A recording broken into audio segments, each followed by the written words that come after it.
Rahimakumullah, perlu kita sedikit ulang agar menjadi perhatian bagi kita semuanya, bahwa secara umum kaidah secara umum yang harus dihindari, keyakinan yang harus kita hindari, perkataan yang harus kita hindari, perbuatan yang harus kita hindari adalah keyakinan, perbuatan, dan perkataan yang mengandung unsur penghinaan, pelecehan terhadap Allah, terhadap Rasul-Nya, terhadap malaikat-malaikatnya, terhadap kitab-kitabnya, terhadap agamanya, terhadap ajaran agamanya, terhadap syiar-syiar Islam.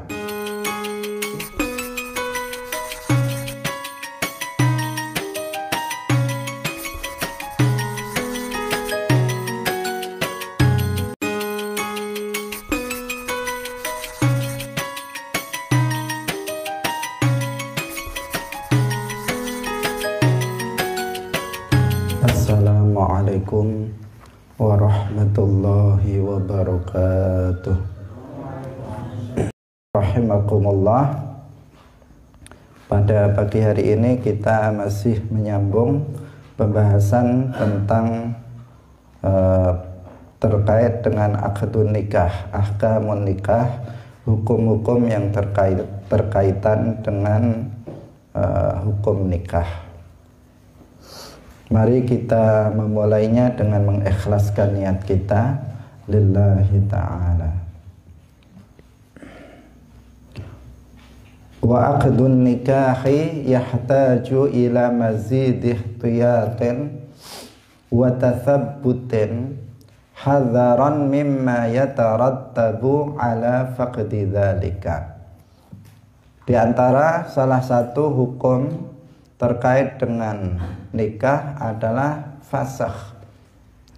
Secara umum fasakh ini digunakan untuk istilah merusak akad pernikahan. Fasakh bisa terjadi dari salah satu suami dan istri atau keputusan daripada hakim. Sedangkan infisakh adalah rusaknya akad pernikahan disebabkan oleh hal-hal tertentu.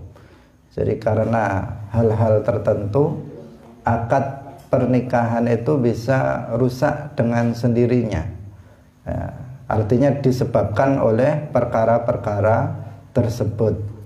Akad pernikahannya itu menjadi rusak. Sehingga bagi seseorang yang tidak memahami atau tidak menyadarinya, maka dia bisa merasa bahwa hubungan di antara keduanya, suami istri, itu baik-baik saja. Tetapi sesungguhnya keduanya itu sudah rusak. Hubungan keduanya, akad pernikahannya itu sudah rusak disebabkan oleh hal-hal tertentu yang nanti akan kita sebutkan.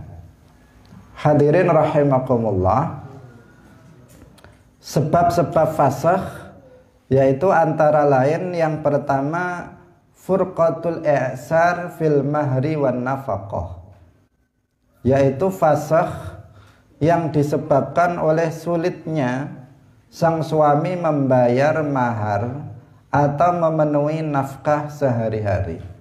Jadi ketika suami tidak bisa melaksanakan kewajibannya membayar mahar kepada istrinya, atau dia tidak bisa memberikan nafkah terhadap istrinya, maka di sini bisa dilakukan fasakh, bisa dilakukan penghapusan akad pernikahan yang terjadi di antara keduanya. Kemudian yang kedua adalah furqatul uyub, yaitu fasakh yang disebabkan adanya cacat salah satu pihak dari pasangan suami istri. yang memperbolehkan keduanya melakukan fasakh. Misalnya salah satu dari suami istri itu gila, maka di sini boleh untuk melakukan fasakh.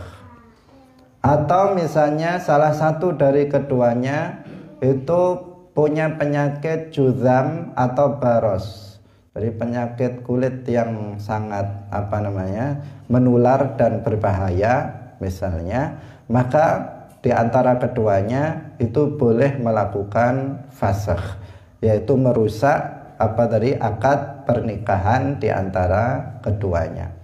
Atau misalnya tertutupnya lubang kemaluan bagi si istri, atau misalnya terpotongnya kemaluan laki-laki, atau misalnya impotensi dari laki-laki misalnya, maka itu adalah aib-aib. Jika terjadi di antara pasangan suami istri, maka keduanya boleh melakukan fasakh.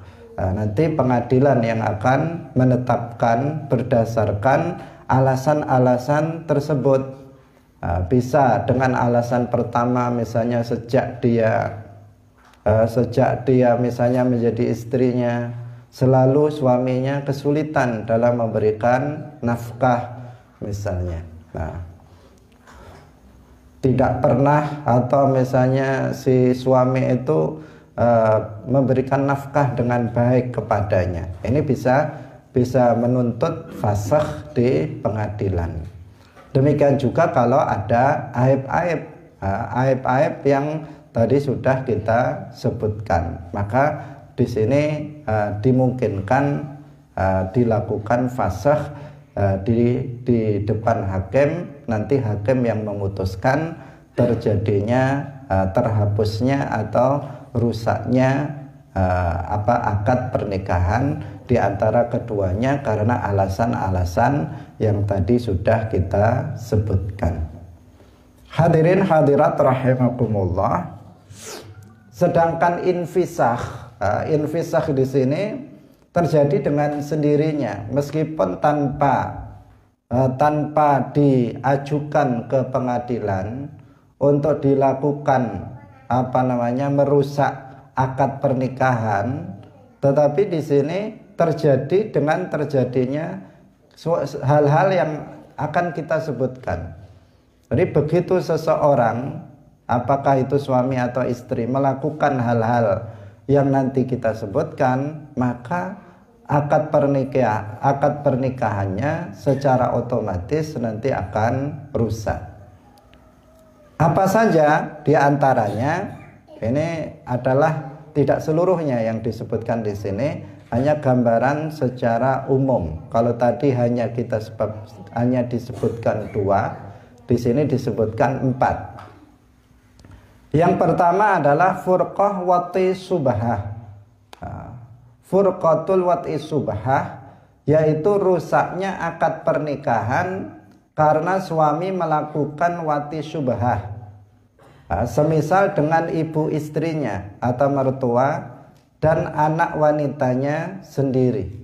Jadi tanpa dia sengaja, namanya wati subhah, si suami melakukan hubungan suami istri tanpa sengaja dengan mertuanya atau dengan anak perempuannya. Maka di sini akad pernikahan dia dengan istrinya itu infisakh, terjadi menjadi rusak akad pernikahan di antara keduanya. Kemudian yang kedua adalah furqatul Islam, yaitu rusaknya akad pernikahan karena masuk Islamnya salah satu pasangan suami istri yang sebelumnya sama-sama kafir. Karena kalau misalnya orang kafir dengan orang kafir, mereka melakukan akad pernikahan berdasarkan tata cara agama mereka, maka itu dikatakan sah menurut agama mereka. Nah, ketika salah satu di antara suami istri itu masuk Islam, maka akad pernikahan mereka itu infasakho, itu menjadi rusak gara-gara salah satu dari keduanya itu masuk ke dalam agama Islam. Nah, kemudian yang ketiga adalah furqatur riddah, yaitu perceraian karena murtadnya salah satu pasangan suami istri, baik riddahnya itu dengan riddah keyakinan, riddah perkataan, maupun riddah perbuatan. Jadi seperti yang sudah kita jelaskan dalam bab akidah beberapa waktu yang lalu, bahwa salah satu konsekuensi akibat yang muncul dari riddah adalah salah satunya batal akad pernikahan yang terjadi di antara suami istri. Bila ada suami istri, salah satu dari keduanya, apakah itu istrinya atau suaminya, kemudian mengucapkan kata-kata kufur, maka infasakho, di sini menjadi rusak akad pernikahan di antara keduanya. Atau misalnya istrinya yang ngomong atau suaminya yang ngomong, makanya penting untuk dipastikan bahwa suami dan istri itu memahami perkara atau hal-hal yang terkait dengan masalah riddah. Nah, jadi seorang pasangan suami istri, dia harus paham apakah keyakinan-keyakinan kufur yang bisa menjadikan seseorang itu murtad. Apakah perkataan-perkataan dan perbuatan-perbuatan kufur yang bisa menyebabkan mereka itu murtad. Karena konsekuensinya bukan hanya pada mereka akan menjadi murtad keluar dari Islam, dan jika dia mati, ini konsekuensi yang berat ya. Konsekuensi yang berat, jika dia mati dalam keadaan murtad, maka dia akan selamanya di neraka. Tetapi juga berpengaruh kepada akad pernikahannya. Sudah kita jelaskan, apabila seseorang itu baru saja menikah misalnya, belum melakukan hubungan suami istri, kemudian salah satu dari suami istri itu misalnya murtad, misalnya salah satunya mengatakan Allah itu zalim misalnya, maka berarti dia telah jatuh kepada riddah. Maka di sini akad pernikahannya menjadi rusak, langsung menjadi batal akad pernikahannya tersebut.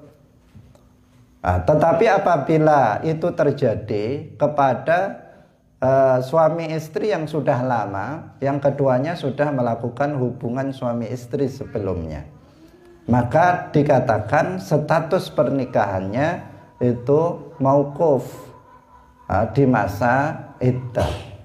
Jika di masa iddah di antara keduanya itu yang murtad itu kembali kepada Islam, tentu dengan mengucapkan dua kalimat syahadat, asyhadu an la ilaha illallah wa asyhadu anna muhammadar rasulullah, maka status akad pernikahannya kembali seperti semula.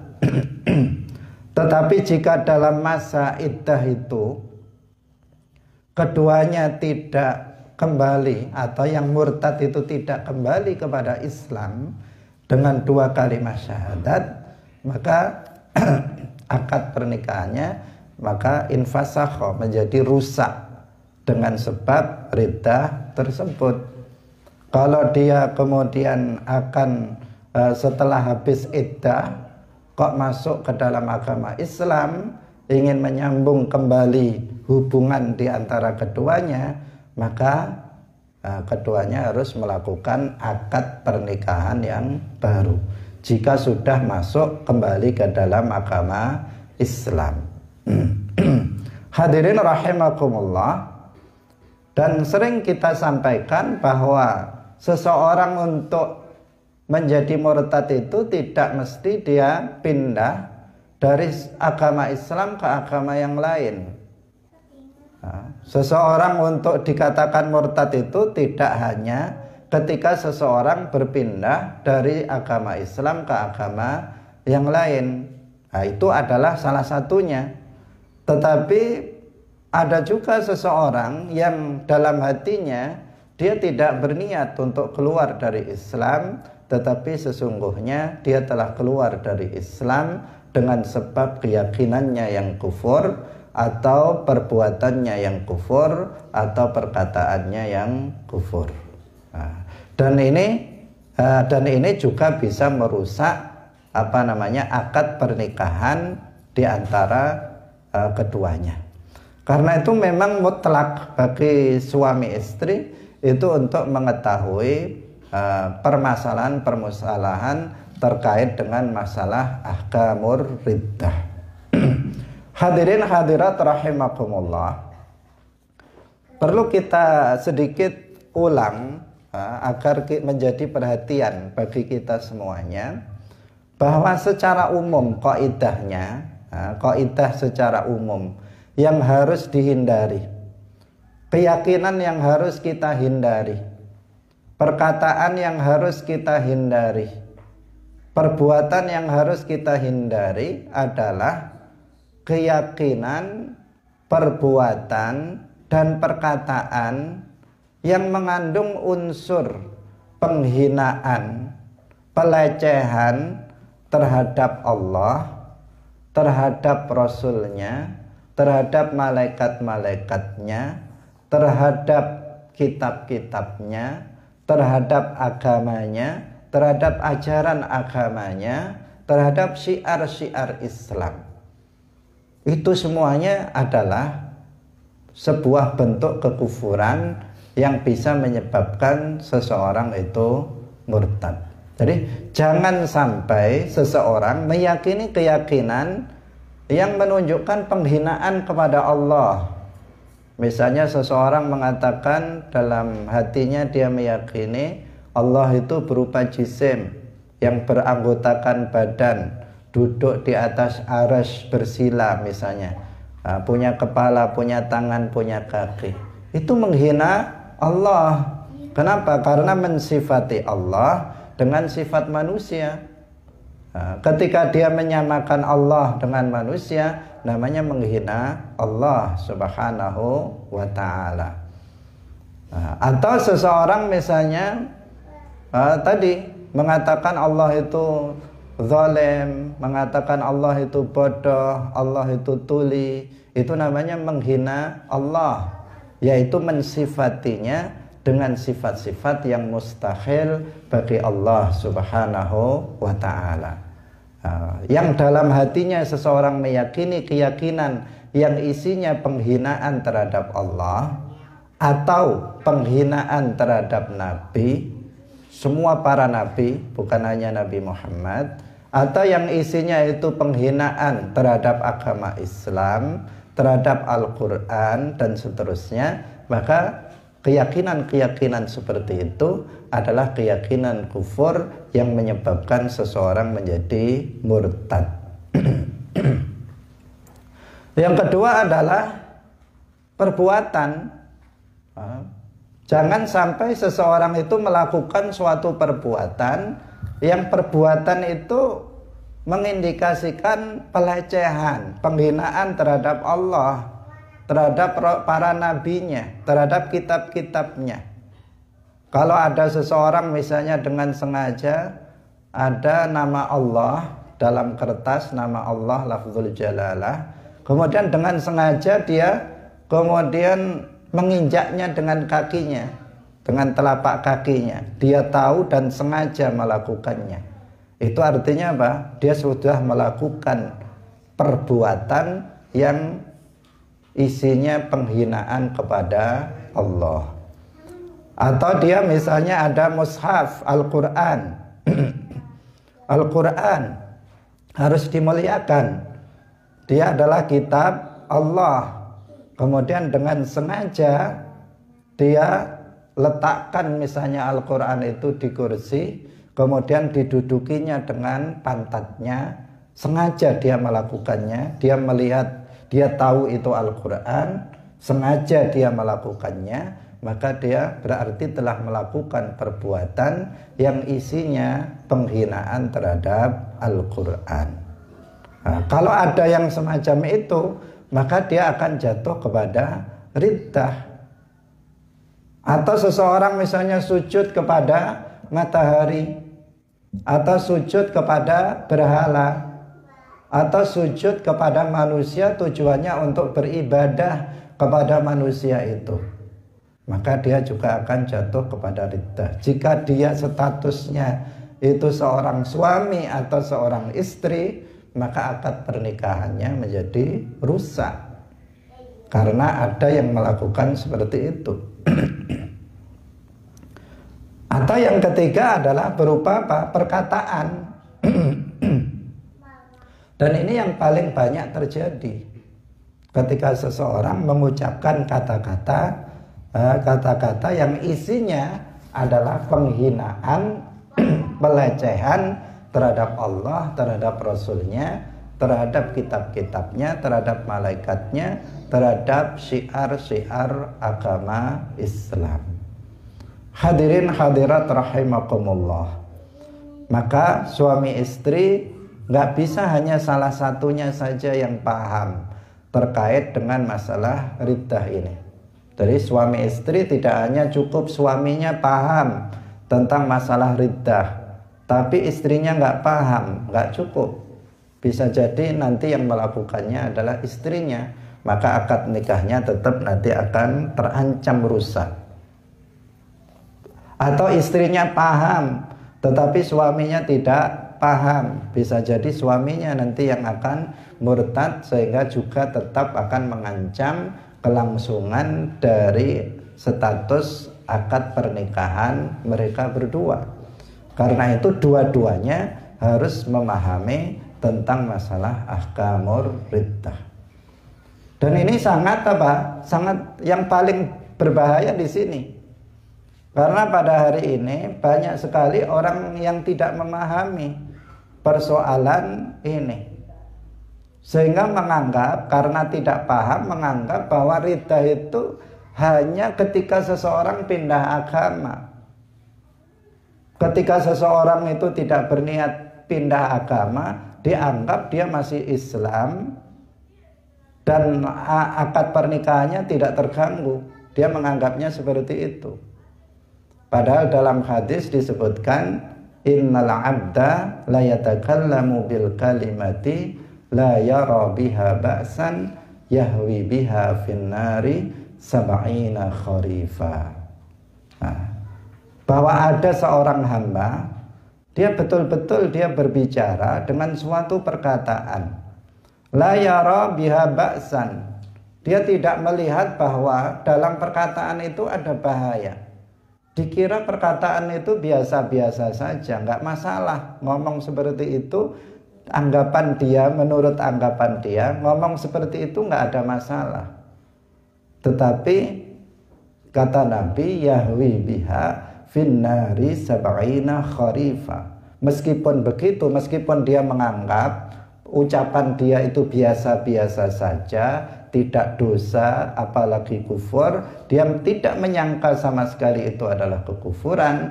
Tetapi kata Nabi, dengan sebab perkataan itu yang dianggap biasa-biasa saja itu, dia masuk ke dalam dasar neraka jahanam. Artinya dia menjadi kafir disebabkan dengan ucapannya tersebut. Ketika ini terjadi, seseorang misalnya asal bicara tentang urusan agama yang kemudian berisi pelecehan, penghinaan terhadap Islam, penghinaan terhadap Allah, malaikatnya, Rasulnya, kitab-kitabnya, kemudian dia merasa itu tidak masalah, maka itu bukan uzur yang menjadikan dia dimaafkan dari terjatuh dari riddah. Untuk jatuh kepada riddah yang salah satu konsekuensinya, akibatnya adalah infasakha nikahuhu, nikahnya, akad pernikahannya itu menjadi rusak disebabkan oleh riddah di antara pasangan suami istri tersebut. Nah, inilah pentingnya pasangan suami istri yang memahami tentang dasar-dasar ilmu agama. Dan wajib bagi seorang suami untuk mengajari istrinya hal-hal terkait tentang ilmu din ad-daruri, ilmu agama yang pokok. Karena dengan ilmu agama yang pokok itu, seseorang akan bisa terselamatkan dari api neraka nanti di akhirat. Dalam Al-Quran disebutkan, ya ayyuhalladzina amanu qu anfusakum wa ahlikum naro. Wahai orang-orang yang beriman, jagalah diri kalian dan jagalah keluarga kalian dari api neraka. Bagaimana menjaga diri kita dan keluarga kita dari api neraka? Caranya bagaimana? Sayyidina Ali bin Abi Thalib radhiyallahu anhu sudah menjelaskan, allimu anfusakum wa ahlikum al khaira, ilmuddin. Ajarkanlah ilmu agama pada diri kalian dan keluarga kalian. Jadi ilmu agama yang bisa menyelamatkan diri kita dan keluarga kita dari api neraka. Nah, di antara hal ilmu agama yang pokok yang wajib dipelajari adalah hal-hal yang terkait dengan hal-hal yang membatalkan Islam, yang disebut dengan riddah. Nah, alhamdulillah dalam kitab ini, kitab Sulamut Taufik, kita sudah pelajari di awal pertemuan kita ini. Ini hanya sebagai pengingat kembali bagi kita tentang pentingnya kita untuk memahami betul terkait dengan kaidah-kaidah tentang masalah kekufuran atau masalah riddah. Karena begitu banyak orang yang menganggap bahwa riddah ini adalah sesuatu yang hanya terjadi jika seseorang itu berpindah agama dari satu agama ke agama yang lain. Dan pendapat ini pendapat yang bertentangan dengan hadis yang tadi kita bacakan. Itu. Dan pendapat ini adalah pendapat nyeleneh dari seseorang yang namanya Sayyid Sabiq dalam buku dia yang dia beri nama Fiqhus Sunnah.